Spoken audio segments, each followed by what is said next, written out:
السلام علیکم و رحمت الله و برکاته. امروز ها میبینیم که در شبکه های اجتماعی پیام های پهن می شود که مضمونش چنین است.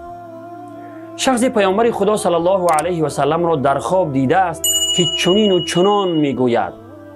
اگر کسی این پیام را به 20 نفر برساند، بعد از 3 روز یا در آخر هفته برایش خبر خوش میرسد، و الا اگر بی‌پروایی کرده نرساند، برایش خبری بد می آید.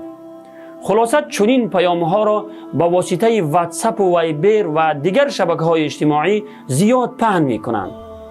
بعضی مسلمانان ساده لوح نیز به چنین دروغ ها باور کرده به 20 نفر کجا به 100 نفر می رسانند. برادران و خواهران عزیز، اینها همه دروغ محض هستند. اینقدر زود باور نشوید. در طول تاریخ اسلام هیچگاه با دروغ پهن نشده است. اینها همه دسیسه های دشمنان دین است که میخواهند با هر وسیله ضربه به اعتقادات ما بزنند و عقیده های ما را ویران کنند.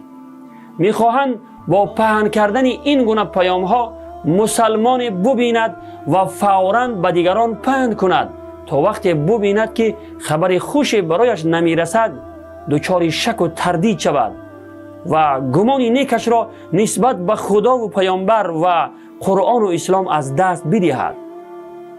ببینید، وقتی یک مسلمان با یک امید کلان این پیام را به 20 نفر پهن می کند و بعداً خبر خوش نمی بیند، البته روح افتاده می شود و اعتقاد قوی که نسبت به خدا و پیامبر و قرآن و اسلام داشت ضعیف می شود.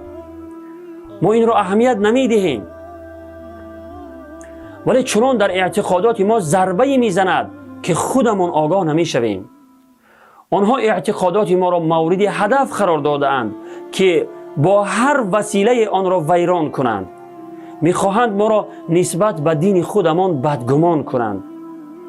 برادران و خواهران عزیز، چنین پیام های دروغین را هرگز پهن نکنید و با چنین پیام ها و با چنین دسیسه های کافر باور نکنید. همین قرآن و حدیث های جناب رسول الله صلی الله علیه و سلم برای راهیاب شدن ما و برای پند و عبرت گرفتن ما کفایت می کند. و السلام علیکم و رحمت الله و برکاته.